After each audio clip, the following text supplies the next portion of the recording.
A new year, a new start, and we are ready to celebrate. And that's why we're here at Shay's.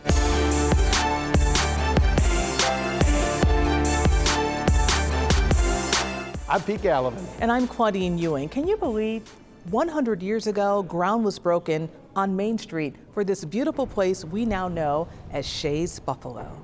Joining us now in commUNITY is the president and CEO of Shay's, Brian Higgins. Thanks so much for joining us. Thank you, Claudia. Welcome back. Thank Pete, you. welcome back. It was a much easier commute than the last time we did an interview. 100 years Yeah. since the groundbreaking of this magnificent place. Tell us what's going to be happening for the next year as you celebrate this. Yeah, well, Shay's is a not-for-profit. It doesn't belong to anybody. It belongs to the Buffalo and Western New York community. And it has a history of people who stepped up to save it, first of all. Kurt Mangel literally moved in here so people wouldn't demolish the building. And that's what the anticipation was. It was threatened for demolition 3 times in the early 1970s.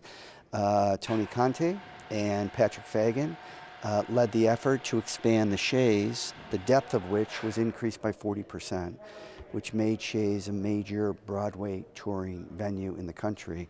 The depth, or the width of the stage is 60 feet, which is the largest in the country. And then the restoration effort, Doris Collins was recruited from Our Lady of Victory Basilica to undertake responsibility for the in-house restoration team. We will add 3 high-speed, large-capacity elevators. Currently there are none. We will add 60 new bathroom features. So on the first floor, for example, right now there's 1 restroom. Literally 1 restroom, 1 toilet.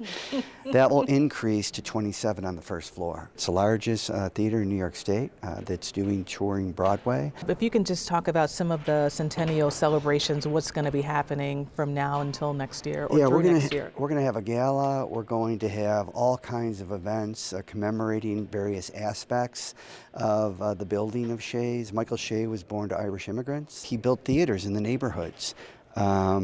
Because he believed, very Olmstedian in his vision, that everybody should have access to theater, the Shay's Buffalo, the North Park, the Riviera.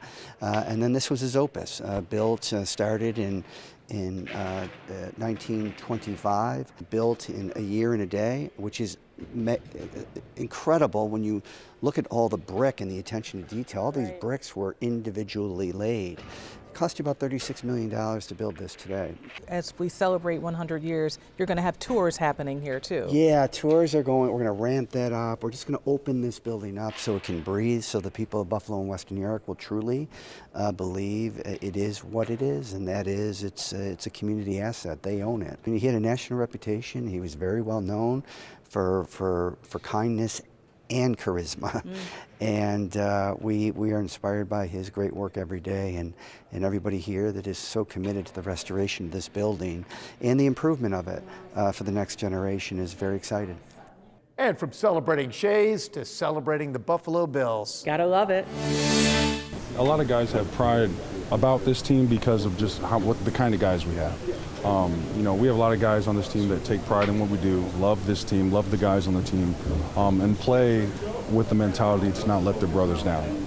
They've excelled in basketball and soccer, especially in Toronto, but expect to see former NBA players Vince Carter and Tracy McGrady and soccer great Josie Altidore at more Bills games. It just was a dream. They're part of the 10 limited partners, non-controlling minority interest owners of the Bills. It's historic. Never have the Bills done this. For Tracy, I know you always talked about this being a dream, but what kind of voice do you want to have with this new partnership, especially in inspiring the next generation and people of color when it comes to sports? Because I think that's important, because the players on the field look like you, but the ownership necessarily doesn't. I think the NFL, Buffalo Bills, everybody has done a really great job, especially NFL, of partnering with organizations that are dedicated to promoting diversity and inclusion in sports. And shout out to the Buffalo Bills and Terry Pagula and his family for allowing us this opportunity,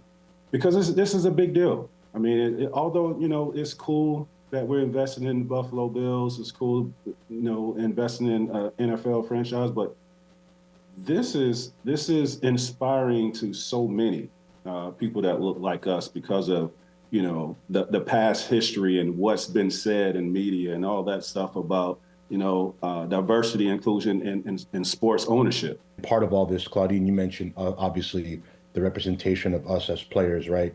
And you know, being in the ownership group, us as players playing for these organizations, but it's also, you know, a guy that we haven't mentioned yet. His name is Derek Higgins, who helped kind of curate this opportunity. I want to give a shout out to Venus and Serena. They kind of, you know, broke that barrier, you know, for tennis athletes. And I think now, full circle, we're getting that, you know, that opportunity as male Black athletes that are from a different sport. Just as a great example and an inspiration for, you know, athletes or whoever, folks that look like us that wants to get involved in ownership and sporting franchises.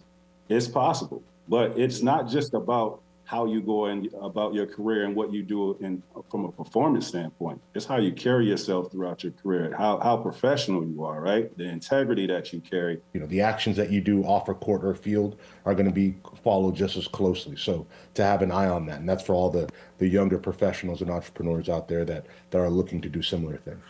Doing things the right way means something down the line, okay? Because when you walk away from the sport, or all of these opportunities, yeah, you may have a lot of money in your pocket, but when you want to move forward and join organizations like this, they look at the other side of that also. Coming up next on Community, the Queen City observes MLK Day and honors Buffalonians. I'm very proud to be here and be able to present this award to my guy, the big OTB senior.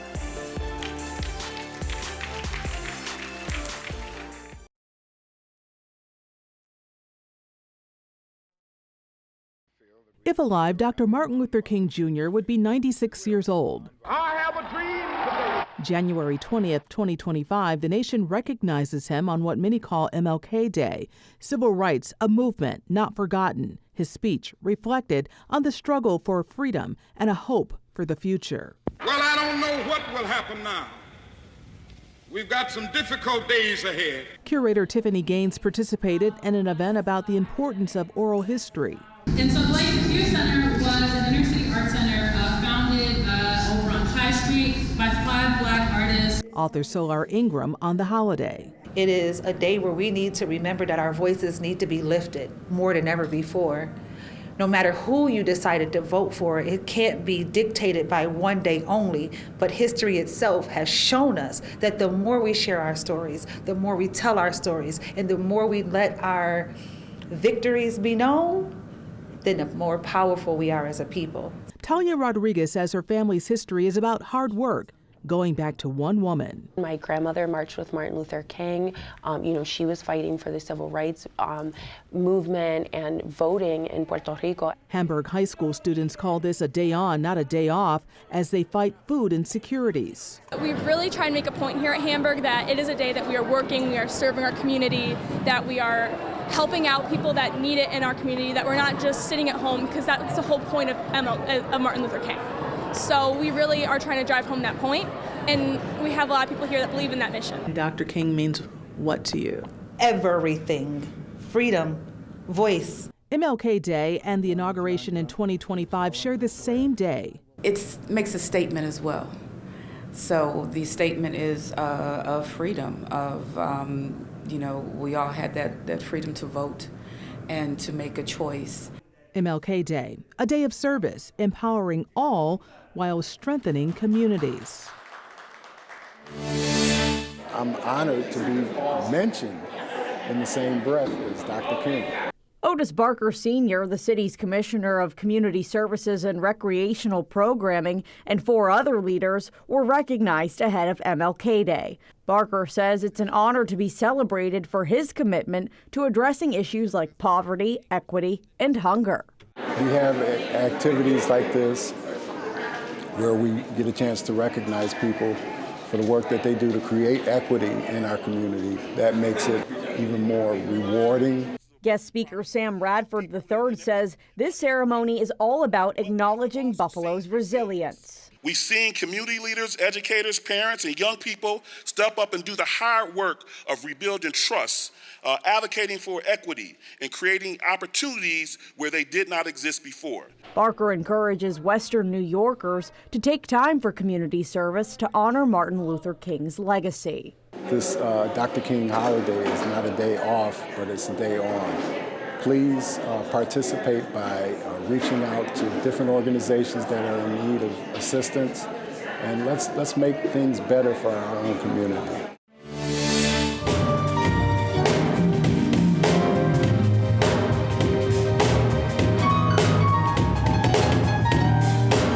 We're doing a program in honor of the late Martin Luther King. The club and really the local that formed the club, a lot of their principles that they used in forming both parties pretty much was kind of built on what Martin Luther King preached about. So, we gave back to the community and we were welcoming to all, but pretty much the music was the thing that kind of brought the races together.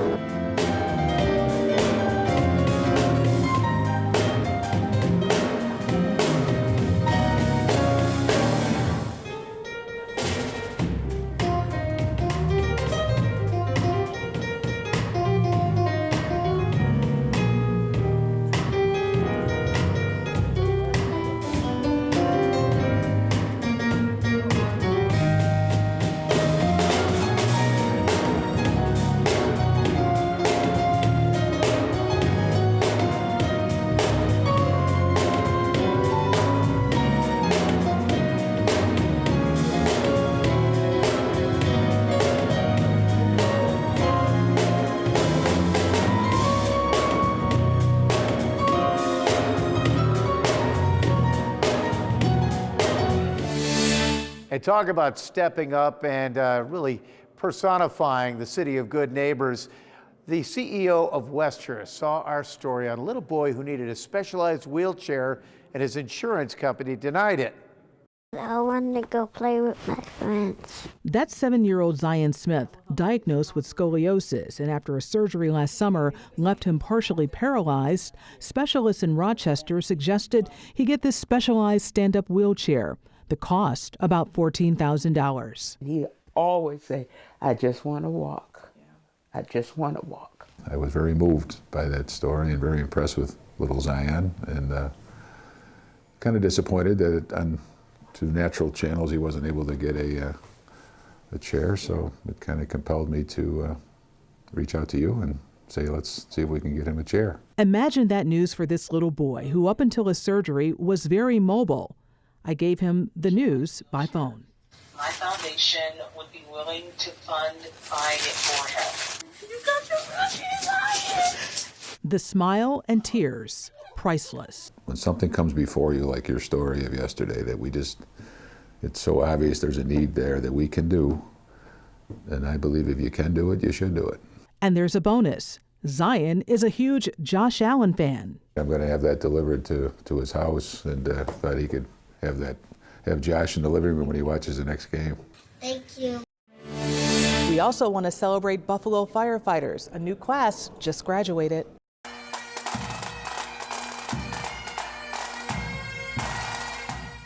Congratulations to our new firefighters who persevered throughout an intense and arduous course of instruction designed to prepare you for what is one of the most unique, demanding, and dangerous professions in the world.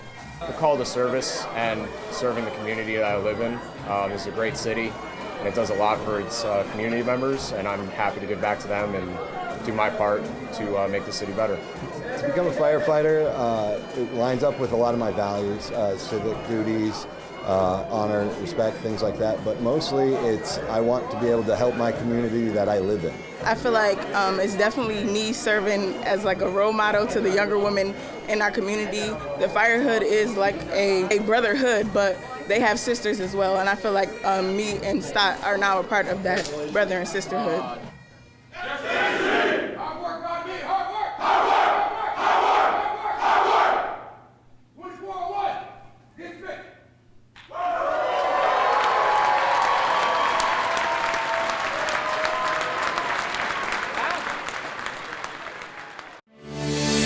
This was Quincy Garvin's home in the L.A. suburb of Altadena before the Eaton fire. Here's what's left after the inferno, which consumed 1,000 acres in just 6 hours. Everything is devastating. Gone. Even my car that was in the driveway, gone. He's been staying in hotels paid for by insurance while he and others contemplate their next move. And after that, we have to figure it out, like where we're going to live, and it's not easy. And it's not just me. It's so many others who are suffering in this situation. Like, it's people living in tents. It's serious out here. It's like a movie. Truly is. And it's not really over with yet. In a bitter twist of fate, though, this is actually the second time in just a few years that Quincy's life was devastated by a fire. You see, it was his mother, along with 4 of his nieces and a nephew, who perished in a fire on Dartmouth Avenue in Buffalo on New Year's Eve of 2022. So you can only imagine. It's traumatizing to me, and I don't wish this on anyone because people don't understand what I'm going through mentally, but I am strong. And I do know that everything will be okay. For that, he credits his mom. Because Mama Lisa taught me to be strong. And when you fall, it's okay to fall. Don't stay down too long. Just over 2 years after losing his family members in one fire, he's now lost all his possessions in another. He has not lost his faith. Absolutely. Walk by faith and not by sight. It is what his mother might tell him if she were still here. Because if I really take this on, as heavy as it is, mentally, I don't know what would happen. A singer and an actor, Garvin's full-time job is working with the developmentally disabled. Individuals in wheelchairs with, helmets. Who are and have been challenged every day of their lives. And now they're inspiring him in the challenges he faces. So there's no excuses in my life, and they're all happy. It's a tragic how this had to happen, but there are so many beautiful people supporting me and everyone else. It's okay, because we will rise together. Coming up, a local rock star makes you want to shout in a different way, lending his voice to the Bills Mafia victory anthem.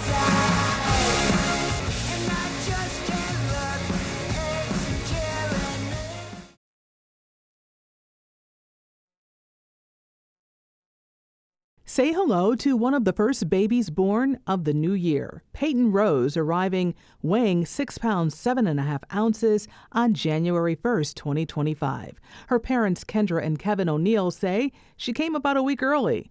Welcome to the world, baby Payton. According to health officials and experts at Roswell Park Comprehensive Cancer Center, cervical cancer is most frequently diagnosed in women aged 35 to 44. Over 600,000 women are affected by this worldwide, resulting in over 300,000 deaths. This isn't meant to scare you, but help you. It's one of the cancers that's really caused by a virus in the vast majority of cases. The human papillomavirus, or HPV, causes over 99% of cervical cancers. And so this cancer can largely be preventable. If the virus is prevented or you're screened to detect precancerous changes, regular Pap tests can help save your life. Most of the patients that we see that come to us with cervical cancer either have never had a Pap test or have not had a Pap test within the last 5 years. And the HPV vaccine? When we look at vaccination rates, specifically in Erie County, these rates are not as high as we would like in order to see a reduction in HPV infection rates. Most adults have been infected with HPV at some time in their lives. The median age at diagnosis for cervical cancer is 50. Cervical cancer at all stages is curable, but the likelihood of curing it is definitely impacted by the stage of the cancer or how advanced it is when we initially see it. Cervical cancer cases and deaths have declined 50% over the last 3 decades. However, the disease remains a serious health threat, especially among African American and Hispanic women. Because we're at Shay's, we have to celebrate one of the musicals that was on the stage that really grossed a lot of money for the city of Buffalo. It's The Lion King. Yeah, huge money and huge local talent. As proud performing arts grads, we have to celebrate one of our own. Oh my goodness. So good to see you, first of all. I know. It's been forever. Gabriel Kroom has come a long way from his days at the Performing Arts School. I started there when I was 10 years old and fell in love with it, you know, and was exposed to, as you know, so many different disciplines, and fell in love with dance and stuff. And so I went on to pursue more of a musical theater career. Went to Fredonia for musical theater. When I graduated from college, that's when Lion King really started to flourish, you know, and I was like, I want to just be in that show. And I didn't know how or when, but it was one of those things where I auditioned for it like 3 or 4 times when I got there, and then I finally got it. He performed full-time for years in the Broadway production of The Lion King, and his resume boasts many more shows. The Harlem song talked about the timeline of Harlem through the many decades, and I got to work with incredible like B.J. Crosby and incredible performers as well. And when he starred in The Lion King, well, I started off as the giraffe on stilts, so I'd never walked on stilts before, but the costumes are so ingenious in how they're built that, you know, there's like handlebars that we hold underneath that you don't see underneath the costume. He's now a Universal Swing cast member and covers the male dancer roles. There's like 2 giraffes, there's a zebra, there's a gazelle, and a birdman. He's creating the scenery. Kroom excited to perform in his hometown. This is my first time ever performing in Shay's. And the first show I ever saw was in Shay's, and when I was 12, I saw Cats. So that's really what really sparked my love for Broadway specifically. So it's really a full circle moment. Kroom is the younger brother of the late Buffalo firefighter, John Kroom. My brother, Jonathan Simeon Kroom, was a firefighter here and who passed away in 2009 while he was working. You know, he's definitely the bravest person I know. I remember when I first got the show on Broadway, he was like, Gabe, you did it. He lives in you. The arts cannot be dismissed. You know, it's so important in all of our lives. As a student at Performing Arts, Kroom was a little boy in the school's production of The Wiz. And now he's living in LA and continuing his entertainment journey. I've now gotten into this martial arts called wushu, which is what a lot of the film action sequences have, this particular martial arts. So it's been fun to just expand myself in different ways. And we're also, of course, celebrating the Buffalo Bills, because how can you not, right? Right. And, you know, in the 4th quarter of every Bills game, when they're in the lead, Mr. Brightside is sung by the entire crowd. Well, a local rock star pointed out that it'd be a better song if it was sung by a local talent. So Robbie Takak of the Goo Goo Dolls teamed up with the up-and-coming band Letter to Elise, and this is what they came up with.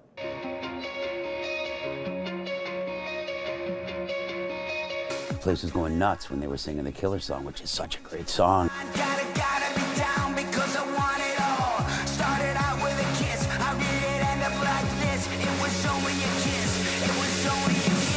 So exciting, and I thought to myself, wow, that is so amazing. It's just sad that they're from Las Vegas, you know?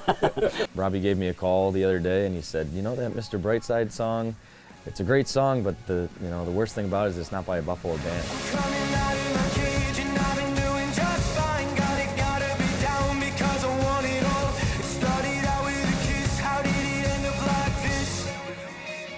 I just felt like, you know, Buffalo loves that song right now, and I thought it would be great to just sort of bring it into the community a little bit more, you know. You know, if you got a stadium of however many thousands of people singing it along, it should come from a Buffalo band, so here we are making our version of it.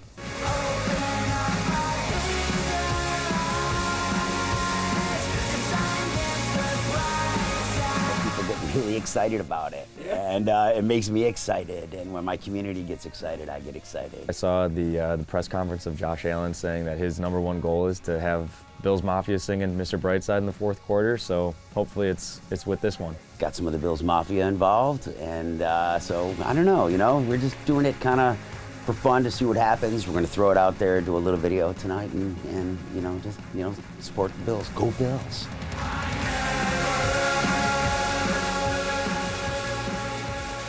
All right, I'm ready to go. All I can say is go Bills. Go no matter Bills. what happens, go Bills. We got you. All right, that's it for another edition of commUNITY. Happy New Year. We'll see you next month.